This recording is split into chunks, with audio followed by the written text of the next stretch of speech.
6 p.m. Assalamu alaikum. This is Radio Pakistan. The news read by Kanuz Ashraf.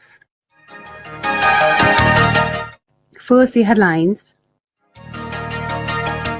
China has renewed its commitment for ensuring success of China-Pakistan economic corridor. Prime Minister has inaugurated second liquefied natural gas terminal completed at a cost of 50 billion rupees at Port Qasim. Ulama conference is underway in Islamabad to find a peaceful end to protest sit-in at Faizabad interchange. At least 20 people were killed in a road accident near Khairpur today. Zimbabwean ruling party has announced to impeach President Mugabe if he fails to step down. In the National T20 Cricket Cup, Karachi Whites beat Islamabad by 19 runs in Rawalpindi today. And now the news in detail.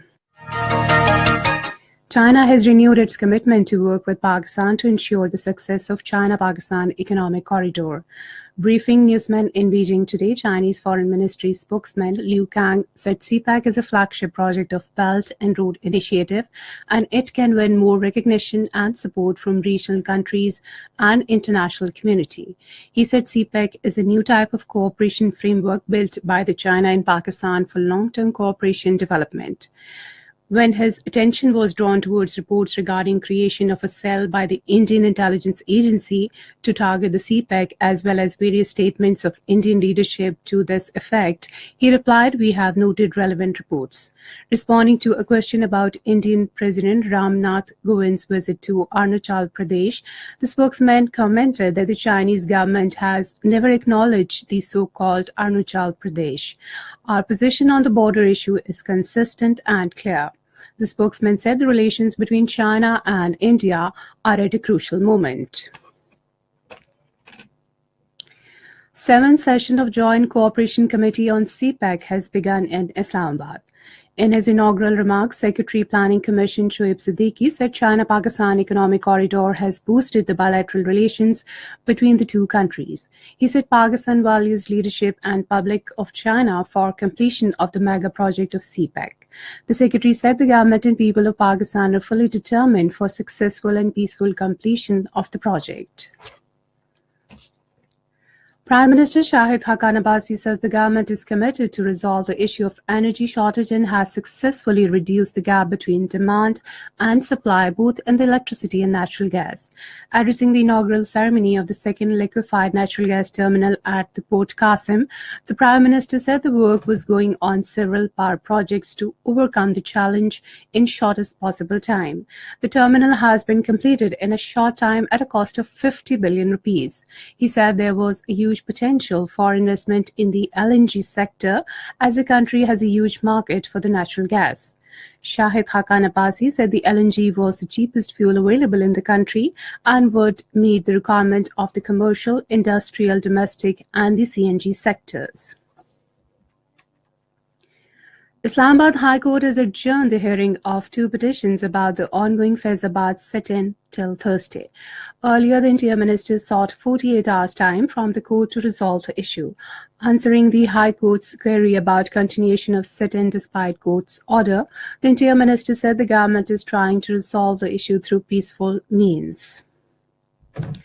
A meeting of ulama and mashayikh of all schools of thought has started in Islamabad. Interior Minister Ehsan Iqbal is chairing the meeting. It is holding consultation on prevailing situation about the Faizabad sit-in. The meeting will also devise a course of action to keep the nation united on the issue of finality of prophethood, peace be upon him. This is Radio Pakistan.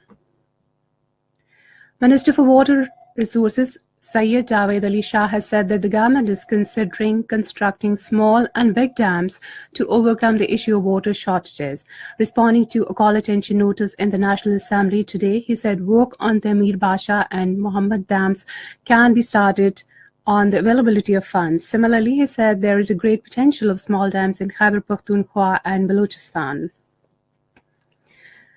The Senate was informed today that the government is preparing a new drug policy which will be soon completed. Winding up a discussion on a motion to discuss narcotics control policy, Minister for Narcotics Control Salahuddin Tirmizi has said that a new model hospital for the treatment of drugs-addicted people is being established in Islamabad. Chief of Naval Staff Admiral Zafar Mahmood Abbasi has vowed not to compromise on the protection of maritime boundaries and interests of the motherland.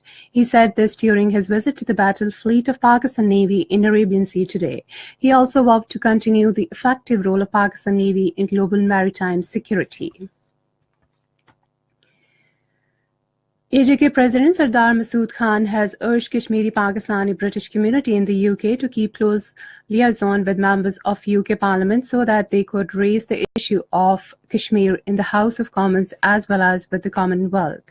He was addressing a Kashmir conference organized by the Kashmir Supreme Council in London today. He said in occupied Kashmir there is a peaceful movement for liberation by the Kashmiris. In occupied Kashmir, the chairman of All Parties Hurriyat Conference, Sayyid Ali Gilani, has said that India cannot suppress the Kashmiris' freedom movement, which has consumed 600,000 lives since 1947 till date. In a statement issued in Srinagar today, he said that so-called accession of Jammu and Kashmir with India had no constitutional, legal, political, and moral justification, and it was based on a total fraud. He maintained that the people of Kashmir would continue their struggle till the last Indian army man vacated Jammu and Kashmir. Sayyid Ali Gilani emphasized that India should give up its intransigence and provide the Kashmiri people an opportunity to decide their fate through a plebiscite. Meanwhile, complete shutdown was observed in Hajin area of Bandipora district for the second consecutive day today to mourn the killings of 6 youth by Indian troops. At least 20 people were killed and 2 others injured in a road accident near Khairpur today. The accident took place when a truck fell on a passenger van near Shah Hussain bypass.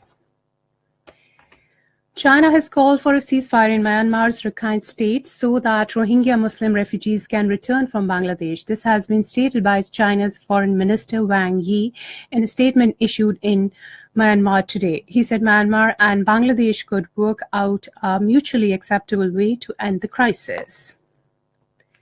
In Zimbabwe, the ruling ZANU-PF party has announced to impeach President Robert Mugabe if he does not step down. It said the proceedings could begin in the parliament tomorrow. In the National T20 Cup, Karachi Whites beat Islamabad by 19 runs in Rawalpindi today.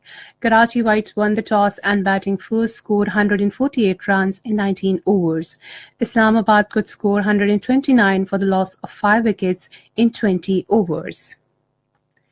And finally, the weather report. Mainly cold and dry weather is expected in most parts of the country during the next 12 hours. However, foggy conditions are likely to prevail in few plain areas of Punjab during morning hours. To end the news headlines once again.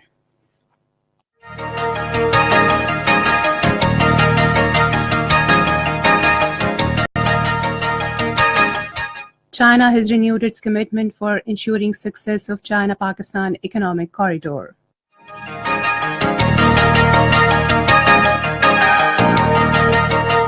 Prime Minister has inaugurated second liquefied natural gas terminal completed at a cost of 50 billion rupees at Port Qasim.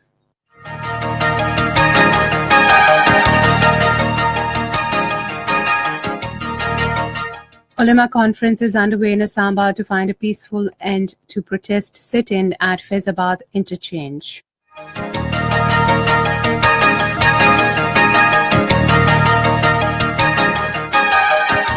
At least 20 people were killed in a road accident near Khairpur today. The ruling party has announced to impeach President Mugabe if he fails to step down. At the National T20 Cricket Cup, Karachi White beat Islamabad by 19 runs in Rawalpindi today. And that is the end of the news. For more news and analysis, log on to our website, radio.gov.pk, and also watch live video streaming of our bulletins on the link facebook.com Radio Pakistan News Official.